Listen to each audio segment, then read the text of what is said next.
to this special edition of Daily Pulse, where we keep your finger on the pulse of the latest breaking news and the news they're keeping from you. Brought to you by the Vigilant Fox and Zeee Media. I'm your host, Maria Zeee. Technocracy is rising, and it's a trend that is accelerating at a rapid pace worldwide. Our guest today is Patrick Wood. He's a leading and critical expert on sustainable development, the green economy, Agenda 21, the 2030 Agenda, and historic technocracy. He's written multiple books on the subjects and publishes his research on technocracy.news, where he and those at the outlet are publishing daily all of the increasingly dystopian technologies being rolled out worldwide. Patrick joins us after this short word from one of the sponsors that make this show possible. Don't let the agenda tick you off and put you into a tailspin when you can take advantage of it. There is one commodity that is needed for solar power, battery power for electric vehicles, nuclear power, and is a vital component in so many other technologies, not to mention trade.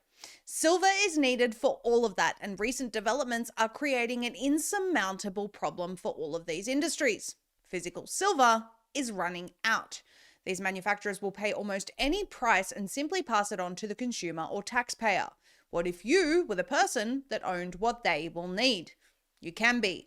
Call Kirk Elliott Precious Metals today to purchase physical silver. We've chosen Dr. Kirk Elliott and Kirk Elliott Precious Metals because Dr. Kirk cares about you, is trustworthy, honest, and educates you before you make a purchase to make sure it's right for you. He only deals with low-cost bullion that doesn't carry high premiums. And what I love is that physical metals can even be placed in your IRA. Call him at 720-605-3900 or schedule a call online at kepm.com/pulse and get out of the system with one of the safest and most private assets in the world. That link again is kepm.com/pulse or give him a call at 720-605-3900.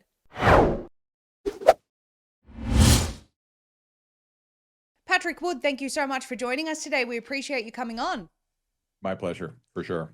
Well, I've been a long-time fan of your work, and I know that your finger is on the pulse of a lot of this. And once I saw the Palantir news, I couldn't think of a better person to speak to on it. So what do you make of all of this? I think it's not necessarily new. We're at the public disclosure phase. We are, and most of the public is going to be really shocked if they read what's going on. Maybe they will just look at the headlines and pass over, but if they really understand what's going on here with Palantir, they're going to be freaked out. They should tell us about it. Tell us about what's really going on. Well, in the first place, Palantir is a company that was started in 2003 with the help of the CIA. The CIA granted money to Palantir to start in the first place. They were the first customer of Palantir. They served as their only client for several years after they were founded. That means that the CIA was involved in the framing, the architecture, the software coding, et cetera, of everything that Palantir has produced since. Okay, so you could say in one hand that there's a sense of Palantir being a captive of the CIA. We just need to say that outright. They're not staffed that way necessarily, but because of their relationship in the first place, you have to say that they've been a captive audience for the CIA. So what does that mean for us today? Well, it means we have to look beyond just the co-founder of Palantir, which was Peter Thiel.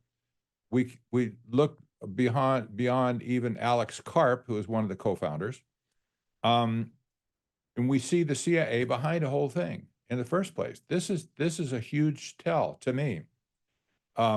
So the CIA has been hiding behind this whole operation from the get-go. We see the same thing happen with Facebook. The same thing happened with Google. And okay, so what does this mean? Has there been a giant psyop all over the world with social media, for instance, the search engine debacle? Has this whole thing been just a fraud to deceive us into thinking that they're not the enemy? Well, you figure it out. I, but Well, I mean, when you if I can just consider, pause you, certainly the patterns when we see, like Facebook, again, originally Intel agencies created this LifeLog, and you look at what it's been used yes, for, and it's yes, essentially drawing everyone into these apps where they think they're there for social purposes. Nothing really ever gets achieved, though. Nothing truly meaningful. We're trying to organize. We're trying to get movements going, and what it's really doing is creating silos, making us think we're making a difference. Yet the building blocks of technocracy are just rolling forward in the background. But the difference now is that they have all our data and our thoughts about it. exactly. Remember, remember the first outside investor in Facebook was Peter Thiel. That says a lot. He's on a board back then, but he was the first person that took an interest in Facebook, Mark Zuckerberg, to inject money into Facebook to make it what it was. Do you think possibly that the CIA had any involvement at that? Looking through Peter Thiel with his millions, hundreds of millions he had at that point, not billions, but hundreds of millions, to direct money into Facebook? Well, that was pretty good, pretty shrewd investment, wouldn't you think? Yes, it Right. was. But you can see somebody has been lurking behind the scenes all along. This is an enemy that we need to understand right now. It hasn't just been Facebook. They're problematic for sure. It's not just X. It's not just Google or whatever. But if you look kind of behind the whole thing, you see a very, very dark, dark picture. Well, it's very interesting. A little while ago, we interviewed a gentleman named Andrew Arnold. He was using a phenomenal AI tool to look at the inception of Doge and who was actually behind it. And when you look at that, it's a whole bunch of Silicon Valley guys, big tech guys. And now we find that Doge actually opened the door for Palantir into the government, for all of these systems to be talking to one another using Palantir technology. And it's all very interesting. It all ends up connecting to the mass surveillance state. This is what it's always been about. It's very concerning. And in the meantime, I wanted to talk to you about this. This is another article that was just posted on Technocracy News. It's not just the United States, it's all over the world. We now have Tony Blair as well. Britain should have AI doctors and nurses. So this is a trend that we see across every single country. Talk to us about these steps. I know. I would challenge us to think who is and define who is the deep state. We've been told this amorphous, whoever it is, the deep state, the swamp. Who are these people? Nobody's been identifying them along the way. Oh, it's just a swamp. We need to drain the swamp. Was this whole thing a psyop just to get everybody off track to blame this amorphous mass of people doing stuff out here? The swamp, the swamp, the swamp. Well, this is all we heard during the run up to this last election. Well, we have to get rid of swamp. We need to get deep state has been doing all this stuff to us. Well, I got news for you at this point. That looks to me like a whole dodge at this point, because the people that are orchestrating this, there's only two people. The intelligence community is one. They're full of technocrats. They're all unelected and they're all unaccountable. They have a black budget basically, and nobody knows what they're spending money on.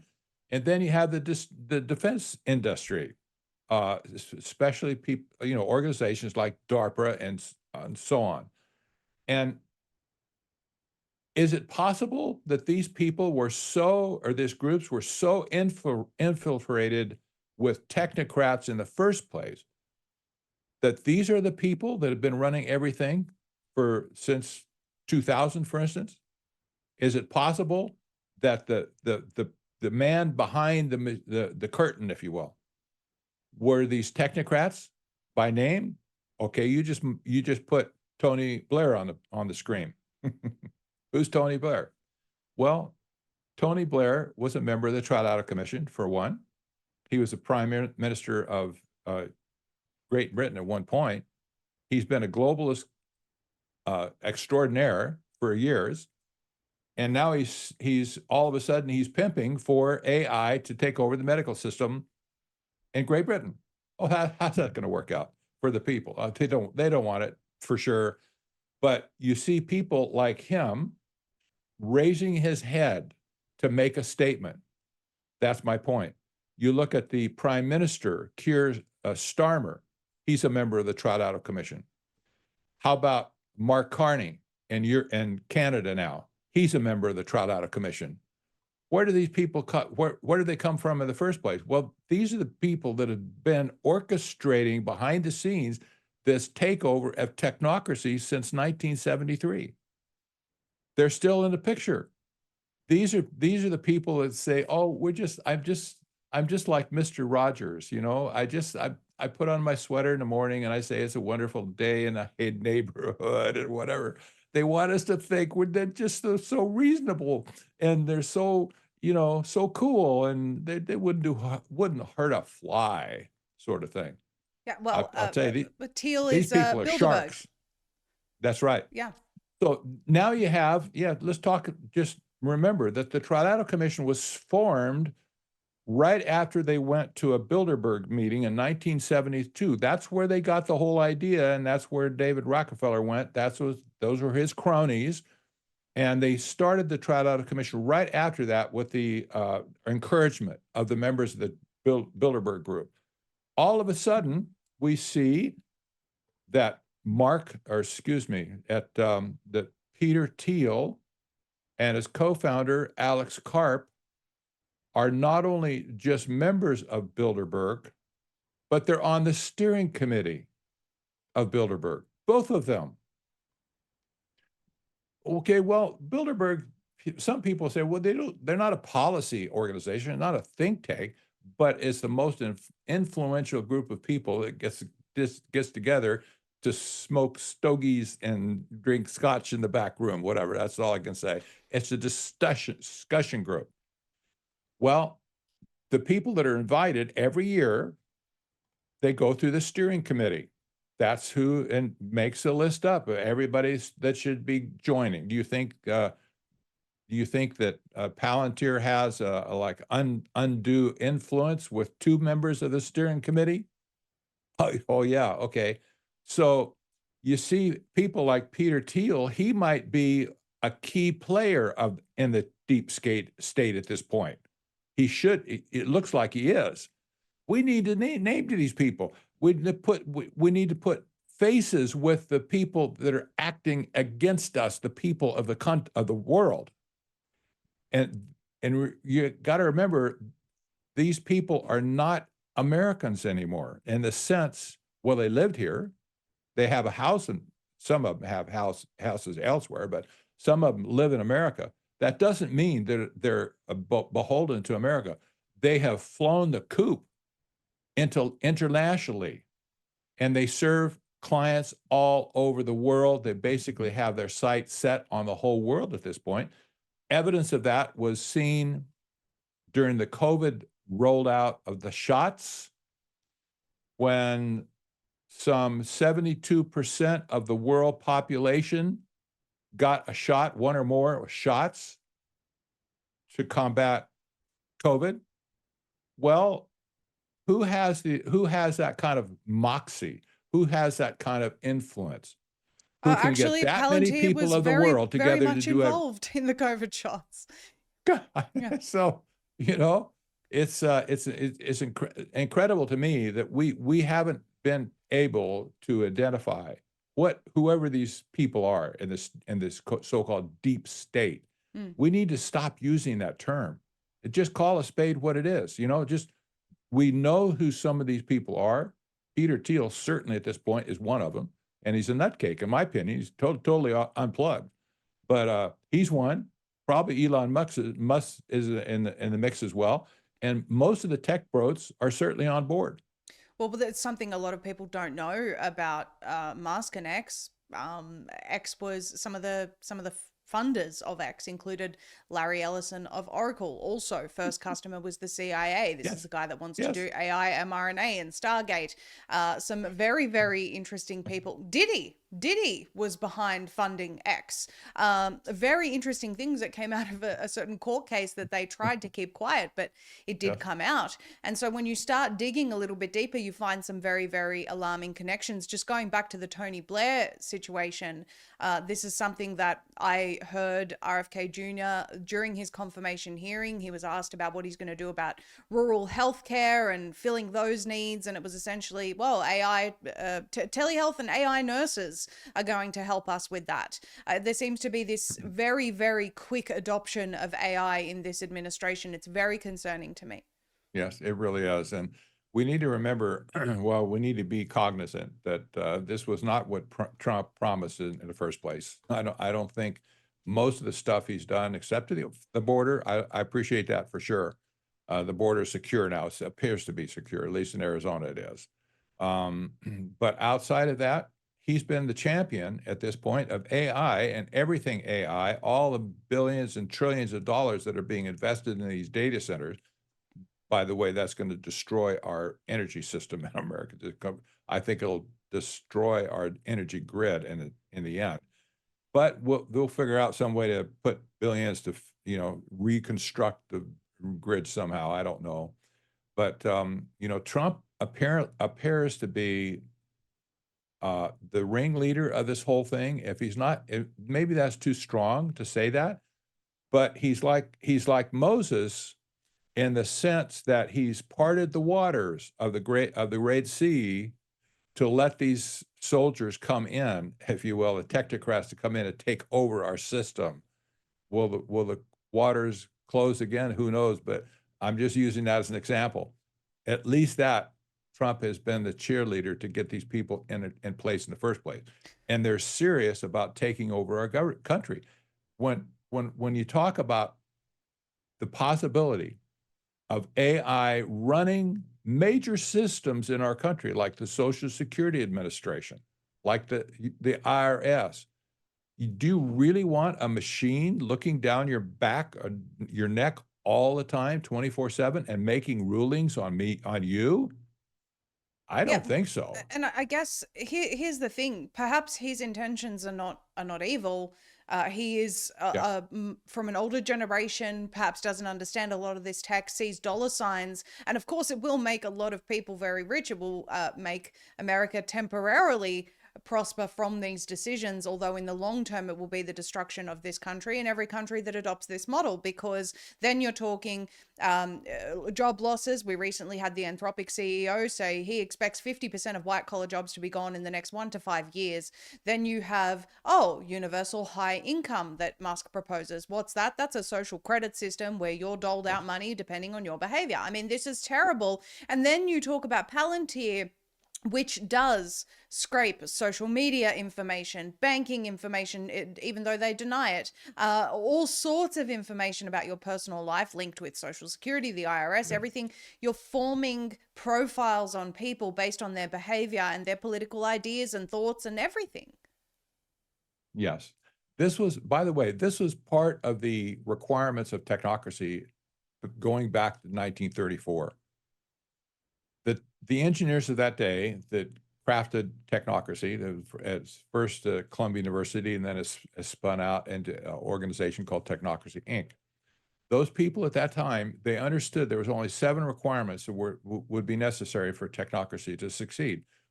Two of those requirements had to do with tracking everything that it was where it was consumed, where it was produced, and also maintaining files on everybody for everything they consumed and everything they produced. And you look back at those requirements, they couldn't do it at that time. There's no way they could have had run out of paper and pencils at some point. I guess they would have sucked the world dry of paper.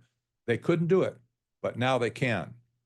I'm sure at that point that the technocrats of that day that mingled with the other people, other scientists at Columbia University, the basement where they were housed for several months to do their studies, technocracy studies.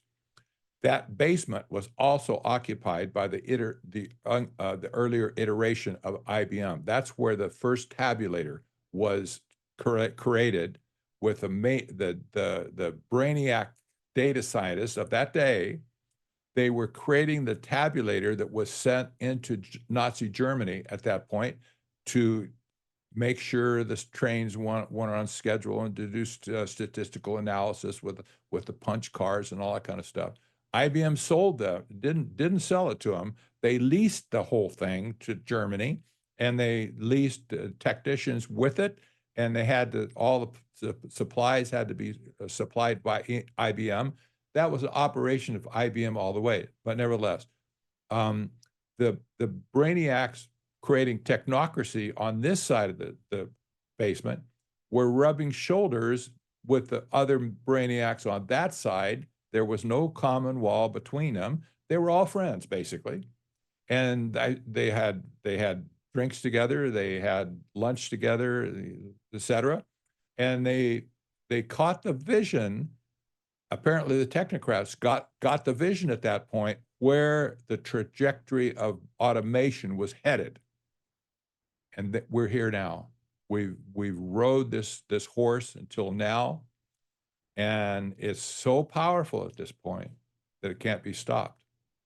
And you talk about maintaining files on everybody. This is what Palantir is being paid to do right now, to break down all the silos information to make everything talk to everything else. Taking a quick break here to let you know that there are things that you can do to keep yourself fit, healthy, and protected in this world where it seems like attacks on our health come from all sides. Take charge of your health with the Energetic Health Institute, giving you the tools to lead a healthier, more balanced life, brought to you by Dr. Henry Ealy and doctors just like him. True healers and physicians who are making people well successfully outside of Big Pharma. Visit myehialoha.org/#VFox and join their live conferences, Virtual Solutions Summit. Engage in Q&A sessions with their first-class, heart-centered professionals, and access all past event replays anytime, anywhere. You can also join the Healing for the Ages community, led by Drs. Brian Ardis, Ed Group, Henry Ealy, and Jana Schmidt, and become part of a movement dedicated to building a healthier future where health and healing comes first. All of these invaluable resources are 30% off when you use code VFOX. Again, that link is myehialoha.org/#VFOX with promo code VFOX for 30% off.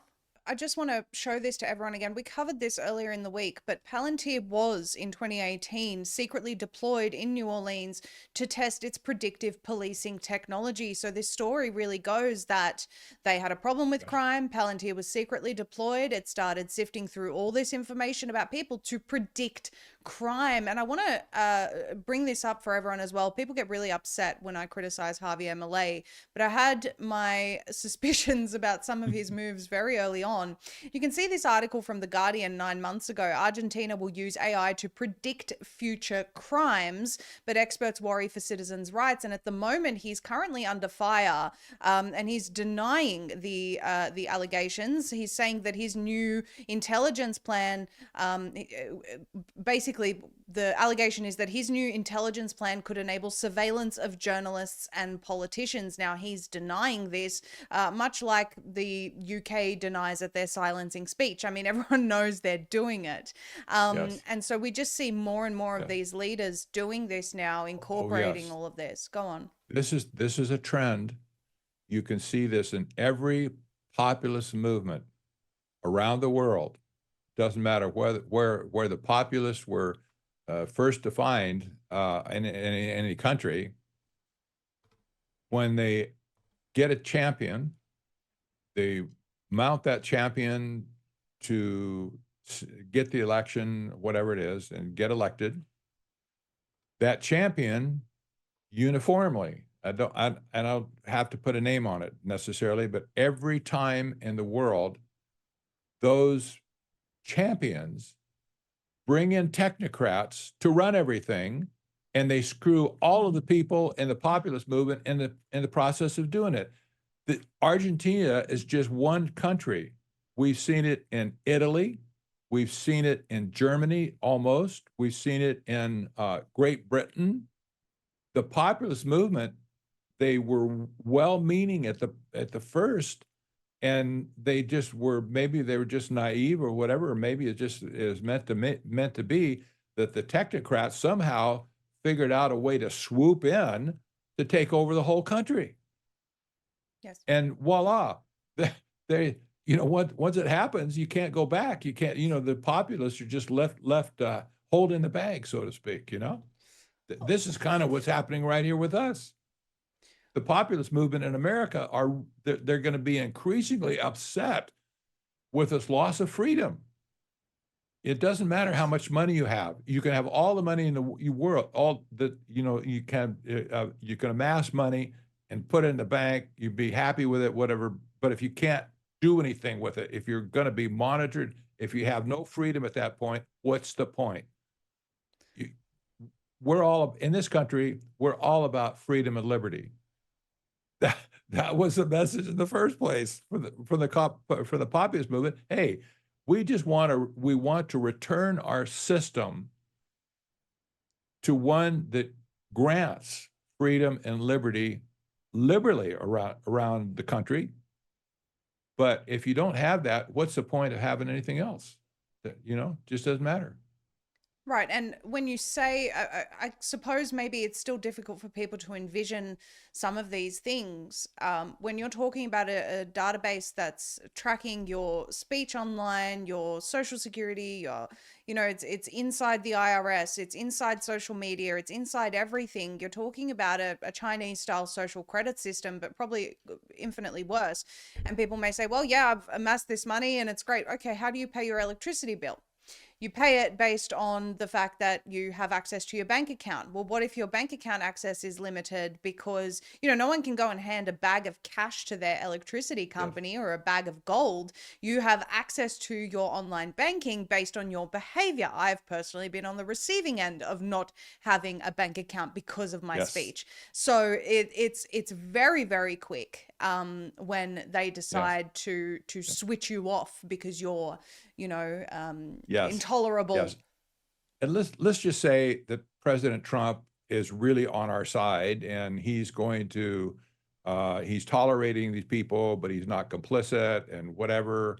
And let's say that he puts the system together as benevolent towards us. Okay, it's doing good things to us for a while. What's going to happen when he's out of power? The pendulum's going to go swing the other way. What if somebody like Kamala gets on back in the White House? Right. Somebody like what's a nutcake in California, the governor over there? Newsom. What if he gets in? Well, do you think they would use it for harm to us, to harm us? You bet they would. Yeah. We don't want that system at all, because even if it's good for now, eventually that's a sledgehammer that evil people will use against the people of our country. Yes. That's not good. Yeah, and I guess people say, well, it's something we can worry about later. I've heard some of these arguments in relation to the big, beautiful bill, which includes a ban on states from regulating AI for the next 10 years, and basically a blanket, I guess, what do you call it? Indemnity for AI if it does anything destructive. Oh well, too bad, so sad. I mean, this is absolutely horrendous, Patrick. It is. I cannot believe that clause is still in this bill. What's wrong with these legislators that they think that they could just throw the Constitution out the window and just act lawlessly? Honestly, I just don't understand. It's like when people go to Washington, D.C., they have a cloud that descends over their head, and all of a sudden they're just zombies. I can't figure any other explanation. You may be onto something there, actually. I don't know what it is. Maybe the demons are, ganging up on them or something. But I know there have been good people go to Washington. Some of them, not all of them, maybe, but I've seen people go with good intentions to straighten things up, and all of a sudden they're under the cloud and they start voting crazy. Yeah. It's like, It's pretty wild. I want to before we wrap up today, I really want to ask you about this. This is another article that really piqued my interest on Technocracy News. Progress report on DARPA and high resolution neural interfaces. We recently saw Neuralink file was awarded a patent for telepathy and really, bizarre things. mhm, And it seems that, I mean, just from this article, you can see that there is a promotion for civilian application products that are appearing on social media and other media that promote consumer grade versus military grade neural wearables that take the form of a headset, so non-invasive, which promotes including boosting attention and reducing stress. We see a yes. lot of these types of technologies. None of that is really about anything that benefits us. I'm cautious about anything coming out of DARPA. Talk to us about this trend of incorporating this into our daily lives. Well, yeah, that's one part of it for sure. And it sounds innocuous at this point, well, it's just by biofeedback and it's going to help you calm down and whatever, focus, give you a little edge on mental, your thinking process and stuff. But what's going on, and that some companies are benefiting from that, people that are making the technology, they're certainly making money. But the technology that's being spun off of DARPA and organizations like that, this is just the tip of the iceberg. I did a symposium just a few weeks ago called the Battle for the Brain. That was part of our symposium, international symposium, included scholars around the world. And we talked about the battle for the brain, and they'd like to get a hold of the mind, of course, but they can't even understand what consciousness is. Nobody doesn't have any idea of what consciousness is. But they're talking about they want to examine the brain down to the neurons and the synapses and the atoms and whatever the chemicals, and they want to figure out how everything works so they can make basically artificial intelligence to mimic the whole thing, right? Um, so at this point, we discovered in that symposium that technology that DARPA has in hand is all classified in the first place, at least at the start. But their technology is probably 20 to 30 years behind what you think it is at any given time. So the You technology mean you see to ahead? It's well, ahead, yeah, yes. exactly. So you see things like talk about neural uh, telepathy based communication. They've been working on this for a long time. That's all I'm saying. They've cracked it actually for soldiers at this point. Soldiers can wear helmets in the field that are equipped with sensors in their to the kind of they're on the outside of the brain, but touching the brain.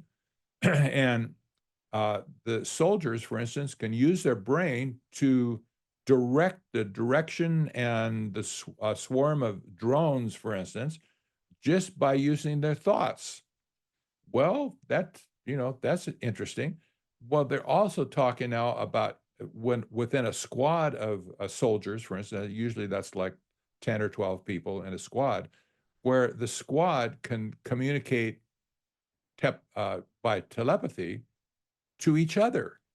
Yeah. Now, I don't know how this works, but they talk about it openly at this point, and we Well, can if I see can this. just show it on from the article, it's DARPA's Yeah. next generation non-surgical neurotechnology. It's the N3 project, launched all the way back in 2018, and we have so many different breakthroughs from this cognitive command and control. Then you have that they can issue commands to semi-autonomous systems, drones, robotic scouts using brain signals. That's as of 2023. 2024, we have silent communication systems. Neural interfaces have achieved functional silent speech decoding, allowing soldiers to communicate without vocalizing or using radios. I mean, this is, really, really serious stuff here. It really is. It really is. And this is what the military does. They've been after this fox for a long time. So, they're pushing forward. Where their technology exists right now, I couldn't tell you, but because we don't know. there's no point speculating either, because you're just not going to know until they release it on somebody. But we know that that's been the MO all along, that they keep everything under wraps until they release it on the world. And we'll see stuff unfolding as time goes on, and that was the whole point of our symposium, to bring this out. And this update that I made on the brain with this article, just showing, well, we talk about this. We've been talking about this stuff, but you don't want to go overboard either. It's not profitable to speculate at this point. Oh my gosh, they're going to do this. They can read my mind, or whatever. They're going to zap me somehow with microwave, whatever. Don't do that for sure. But we could be reasonable and understand what's on the table. It's not good. There's so much stuff on the table that we should be talking about. You don't need to speculate to make conversation over here and people really start freaking out, right? Right, right. I understand that. I mean, this is one particular very strong area of interest of mine when it comes to the Internet of Things, Internet of Bodies, smart cities, AI, how it all interconnects, what they call the AI world society. Yes. Very, very censored topic, but something everyone really needs to understand. I'd encourage everyone, we've posted these on zeemedia.com, the AI world society, the agenda for 2045. Very important for people to understand where they want to take this. And then once you know where they want to take this, then you can really understand some of these things that are happening now. And I think that's probably the shortfall of a lot of people, Patrick, that they don't fully understand just how far these people want to take it. So they think that it's not so sinister when it starts to happen, because we're only given the limited public disclosure information when they see fit. So my question to you is, what do we need to do about this? Because it seems to be steamrolling ahead.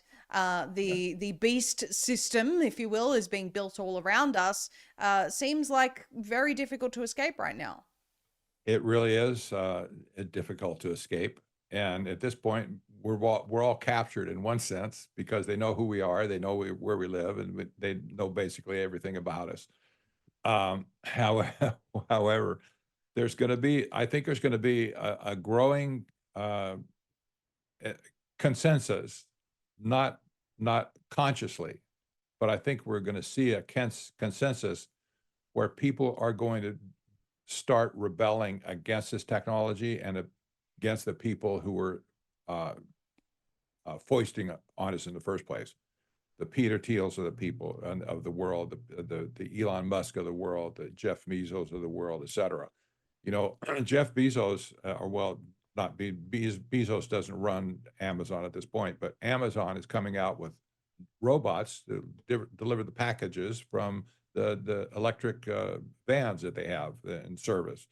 And when these robots come out of the van with your package, they come to your door and take a picture, I suppose, of the thing on your doorstep, send it to you by email, and your pet's inside the door are going to freak out. See a robot on the front porch. There's going to be a time in the future where people are going to say, "Don't come on my property with that stupid robot in the first place, or I'll kill it, or I'll dismantle it, or I'll blow it up, or whatever. You bring it on my property, we're not going to play with it." And I think you're going to see this, the labor market is going to be rising up at some point when they realize in earnest that these robots are out to take their jobs, specifically to put them on the into the poorhouse. You just think these people are just they're waltzing along, they're slouching towards utopia. These technocrats, they just think everybody's going to be okay with this. I say they're not going to be okay with it. There's going to be a time when labor, for instance, the Teamsters and all these other unions that are being displaced, you think they're just going to go into the sunset without a fight? These are the people that fought for labor all along, all the people that got killed along the way, and the riots they had, labor riots and stuff along the way. I'm not saying that I'm for people getting killed. I'm not totally, but I'm just saying there's going to be a time in the future where labor is going to go nuts over this, and just going to shut it down. You bring robots into our company to work aside of us. We're gonna somehow unplug them, scramble their brains or whatever, give them a virus, like and they're just going to shut them down. And these technocrats there's a possibility we can set them on their ear at this point, send them packing. They need to do that. They really do need to get away from the society because they're on a destruction course at this point.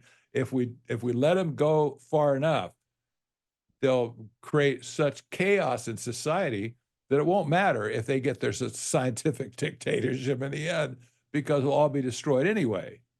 That's such a great point. I love that, Patrick. It's a really fantastic word of encouragement, because at the end of the day, the human spirit is incredibly resilient. Yes, absolutely. We saw, despite the fact that we haven't seen accountability for COVID, and I'm not sure that we ever will, even though we're still, fighting for it tooth and nail, and we won't stop. They're back at it again. Right. They're back at it again. Right. Approving new shots and, all sorts of stuff. But my point is, despite all of that, human beings are not going to let the wool be pulled over their eyes. In fact, they're even more aware now than they ever have been. They're watching legislation. Yes. They're watching bills. They're watching it. We've turned into the big brother of these technocrats, really. And so I'm very encouraged by that, certainly. And I think that is, you're right. It's something that will continue to grow. There won't be, you can't just continue to destroy society without any consequences. I'm certainly with you. I don't want to see any violence or anything like that, but the fury of the people will come to bite them back at the end of the day. And whatever that looks like, hopefully never violent, but whatever that looks like, they will feel the pain of their actions. You can't just destroy society and replace us all with robots. It just won't work. It won't work. It's a failing mission. I want to direct everyone to your X at Stop Technocracy. Stop Technocracy. That's where you can follow Patrick on X. I also encourage you to subscribe to technocracy.news, and you can also find his book, The Evil Twins of Technocracy and Transhumanism, on the website. I've actually purchased the book myself. I'm yet to read it in full, but it's still on the list, Patrick. So very much looking forward to that. Any other places you want to direct people to? No, that's a good place to go, technocracy.news. And if you don't like to read the book, there's the Kindles out there on Amazon, as well as the audiobooks for all my books, actually, the audiobooks, so you can listen to it if you want to. Some people like to get the Kindle and the audiobook at the same time, and they can listen as they read. That's a great way to absorb. If you don't want to read a book, you can go and take my Technocracy boot camp. That's an e-learning course, 25 hours basically, and you can get up to speed really quickly to understand technocracy in the modern context by studying the historic, threads coming forward. And people can go there and get that. It's very, very inexpensive, but if you're prone to do that, go for it. It's all there. Amazing. Well, thank you so much for all of your work and your research, Patrick. We're very grateful for your time today. And I'm sure we'll be speaking again in the near future, because it just keeps coming. I hope so. Thank you for your time. Thank you so much. Your data is valuable. Big tech companies give us features for free, but instead of paying with money, you're paying with your data. Opt out of this abusive system and stop using big tech devices, and start learning how to take your privacy back. Our sponsor, AbovePhone.com/Pulse, makes it easy. With their full range of privacy devices, you can say goodbye to surveillance and data leaks today. And this week, in fact, the offer ends tonight, you can save as much as $299 on select privacy devices. That includes phones, laptops, and the new Above tablet at AbovePhone.com/Pulse. And now Above Phone offers 2 payment plan options to help you make the transition as well. At checkout, you can break up your total into 4 interest-free payments or secure financing for anywhere between 3 and 24 months. Payment plans are currently only available in the US. Did you know Above also accepts crypto? Select Pay with Cryptocurrency at the checkout to complete your order using Bitcoin or Monero. Above's team is ready and waiting to help. Call 1-888-36-ABOVE Monday through Friday from 10 a.m. to 6 p.m. Central, or chat with the team at abovephone.com/pulse by clicking the Chat With Us button. It's time to take back our technology and break free from the growing control grid. Visit abovephone.com/pulse now to save. Thank you all for tuning in tonight. If you haven't noticed, we are committed to telling you the truth no matter what. You can catch us doing that every single weeknight at 7 p.m. Eastern. That's every weekday. Daily Pulse, where we keep your finger on the pulse of the latest breaking news and the news they're keeping from you. You can support us to stay independent by shopping directly with our sponsors who make this show possible. Their links are in the description below. You can also like, share, and give us your thoughts and comments on the broadcast. Make sure to follow Vigilant Fox on X at Vigilant Fox, as well as Substack to stay up to date with the latest breaking news. Follow Zeee Media on Rumble, where we also air this show each weekday and post our other deep dives. Follow at ZEE_media on X. And as always, all of our content is also on zeemedia.com. Join us every weeknight at 7 p.m. Eastern. Tell everyone about it. And as always, keep your finger on the pulse with the Daily Pulse. Have a good weekend, everyone. Good night.